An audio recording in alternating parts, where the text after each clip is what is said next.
வணக்கம். இன்றைக்கி நம்ம ஒரு அட்டகாசமான சுவையில் மாங்காய் தொக்கு எப்படி பண்ணுறதுன்னு பார்க்கலாம் வாங்க.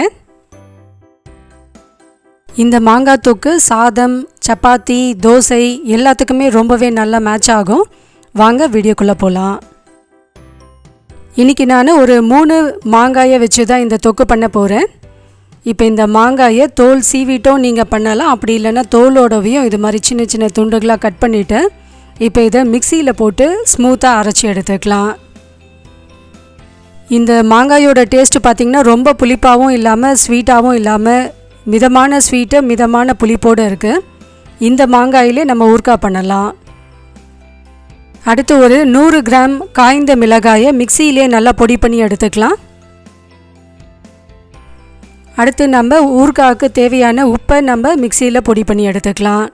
சால்ட்டு சேர்க்க வேண்டாம். இது மாதிரி கல் உப்பை நம்ம மிக்சியில் நல்லா ஸ்மூத்தாக அரைச்சிட்டு சேர்த்துக்கலாம். 2 கைப்பிடி அளவுக்கு கல் உப்பை நான் மிக்சியில் அரைச்சி எடுத்தாச்சு. இப்போ நம்ம ஊறுகாய் தாளிக்க ஆரம்பிச்சிடலாம். ஒரு அடிகனமான பாத்திரத்தில் ஒரு 2 கரண்டி அளவுக்கு எண்ணெய் சேர்த்துக்கலாம். நான் இன்றைக்கி நல்ல எண்ணெய் தான் சேர்த்துருக்கேன். உங்களுக்கு எந்த எண்ணெய் விருப்பமோ அதை சேர்த்துக்கலாம். நல்லெண்ணெய் நல்லா சூடான பிறகு 1.5 ஸ்பூன் கடுகு சேர்த்து பொரிய விடலாம். உங்களுக்கு கடுகு தூள் பிடிக்கும்னா நீங்கள் கடுகையும் வெந்தயத்தையும் வறுத்துட்டு தூளாக சேர்த்துக்கலாம். நான் இன்றைக்கி முழு கடுகு 1/2 ஸ்பூன் அளவுக்கு முழு வெந்தயம் தான் சேர்த்து தாளிக்கிறேன். கடுகு வெந்தயம் தாளித்த பிறகு கொஞ்சமாக பெருங்காயத்தூளையும் இது கூட சேர்த்துக்கலாம். சப்போஸ் நீங்கள் கடுகு வெந்தயம் தூளாக சேர்க்குறீங்கன்னா அதை கடைசியாக சேர்த்துக்கலாம்.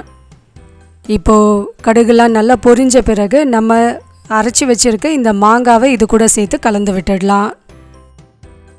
எண்ணெயிலே இந்த மாங்காய் நல்லா வதங்கட்டும்.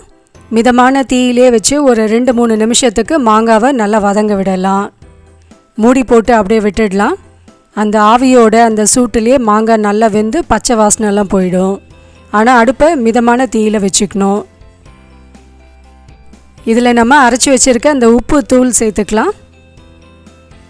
சின்ன ஸ்பூனால் 1 ஸ்பூன் மஞ்சள் தூள் சேர்த்து கலந்து விட்டுட்டு மூடி போட்டு ஒரு 3-4 நிமிஷம் அப்படியே விட்டுடலாம். நம்மளோட இதே சேனலில் நிறைய ஊறுகாய் வகைகள் நம்ம ஆல்ரெடி அப்லோட் பண்ணியிருக்கோம்.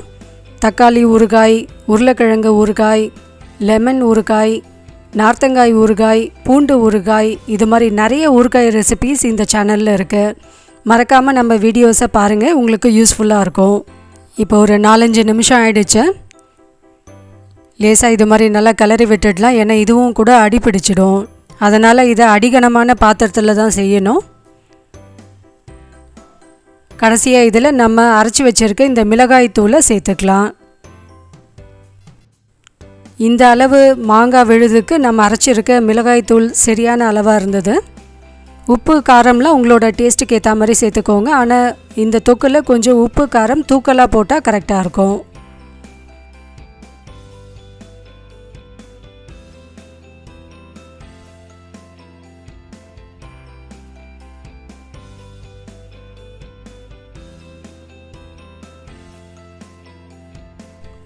கடைசியாக இதில் ஒரு 4 டேபிள் ஸ்பூன் நல்லெண்ணெய் சேர்த்துட்டு கிளறி விட்டுட்டு 1 நிமிஷம் மட்டும் அடுப்பை ஆனில் இருக்கட்டும். அதுக்கப்புறமா அடுப்பை ஆஃப் பண்ணிவிட்டு மூடி போட்டு அப்படியே விட்டுடலாம்.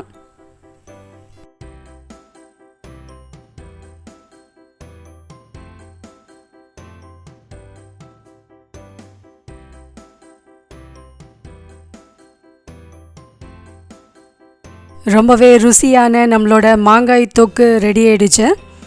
இந்த மாங்காய் தொக்கை நீங்கள் தோசை, சப்பாத்தி, சாதம், தயிர் சாதத்துக்கெலாம் இன்னும் கூட ரொம்பவே அருமையாக இருக்கும்.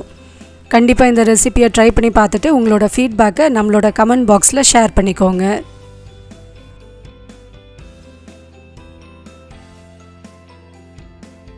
இன்னும் பல ரெசிபீஸ் உங்களுக்கு உடனுக்குடனே அப்டேட் கிடைக்க நம்ம சேனலை சப்ஸ்கிரைப் பண்ணிவிடுங்க.